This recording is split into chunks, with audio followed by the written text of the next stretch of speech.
বিচার হোক fast track কোর্টের মাধ্যমে 6 মাসের মধ্যে বিচার হয়ে তাদের ফাঁসির ব্যবস্থা করো। ওই যাবজ্জীবনে আমি এদের ক্ষেত্রে বলবো না, কারণ ওই যাবজ্জীবন হলে আমার দেশে থাকবে, আমাদের দেশে থাকবে, জেলে থাকবে, ডাল ভাত যাই খাও না কেন আমাদের ট্যাক্সের টাকাও ধ্বংস করবে। ওকে 6 মাসের মধ্যে যে ফাঁসির ব্যবস্থা হোক, এই ডিমান্ড আমরা করছি।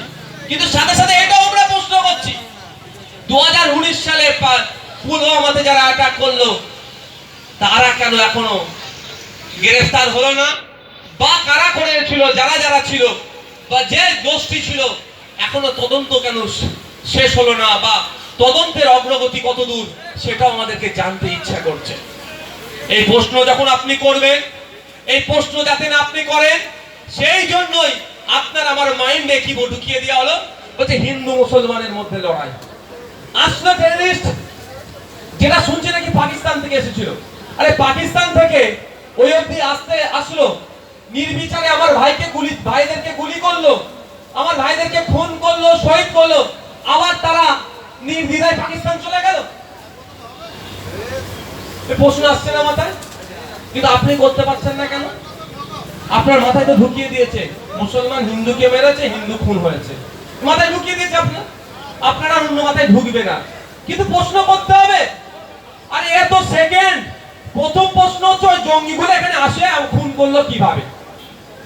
প্রথম প্রশ্ন তো এটাই। এর জবাব তো অমিত শাহকে দিতে হবে, এর জবাব তো শুভেন্দু অধিকারীদেরকে দিতে হবে, এর জবাব তো মোদীকে দিতে হবে।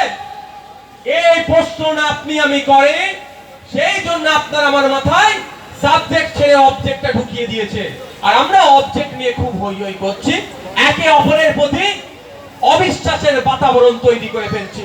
একে অপরে আমরা যখন দীর্ঘদিন ধরে বসবাস করছি, কিন্তু এখন আমরা আর চোখে দেখতে শুরু করছি।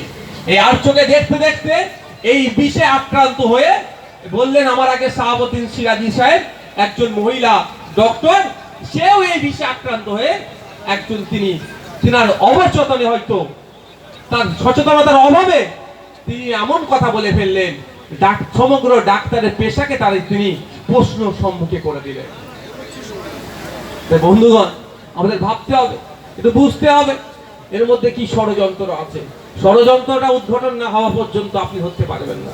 হ্যাঁ, আমরা দেখলাম অনেকে শেয়ার করেছে, অনেকে কি এই যখন কাশ্মীরে টেরর অ্যাটাক হয়েছে, টেররিস্টদের হাত থেকে কাশ্মীরে যারা ঘুরতে গিয়েছেন টুরিস্টদেরকে বাঁচানোর জন্য জীবন উৎসর্গ করেছে। শুধু জীবন উৎসর্গ নয়, বিজেপির যারা নেতা কাশ্মীরে ঘুরতে গিয়েছে, কাশ্মীরের মানুষেরা সেই সমস্ত বিজেপির নেতাগুলোকে বুকে আগলে রেখে তাদেরকে নিরাপদ জায়গায় রেখে যখন আর্মি এসেছে তাদেরকে আবার আর্মিদের কাছে পৌঁছে দিয়েছে। যদি হিন্দু মুসলমানের লড়াই হতো তাহলে তো বাড়ির মধ্যে ডেকে নিয়ে গিয়ে যারা নিরাপদে রেখেছিল ওখানেই তো খুন করে দিত ভাই, ও তো আবার বিজেপির নেতা। কিন্তু সম্পূর্ণরূপে সাধারণ কাশ্মীরিদেরকে, সাধারণ দেশের নাগরিককে ডেকে দেওয়ার চেষ্টা হচ্ছে।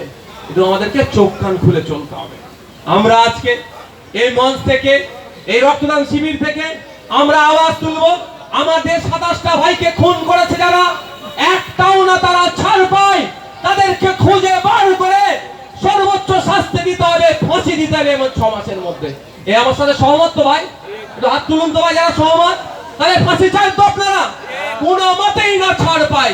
আর এটা আওয়াজ তুলবো, এই পুলওয়ামার মতো 6 বছর হয়ে যাচ্ছে, छोड़ो ना, गेट में जो आना चाहेगा छोड़ दीजिए, यहाँ पे आप लोग देख लेंगे।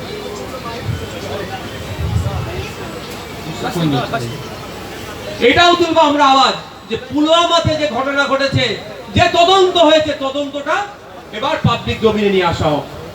বন্ধুগণ, আজকে আমরা উপস্থিত হয়েছি আরজি করেন নির্যাতিতা তিলোত্তমা স্মরণে। এখানে বললে তোমার তৃণমূল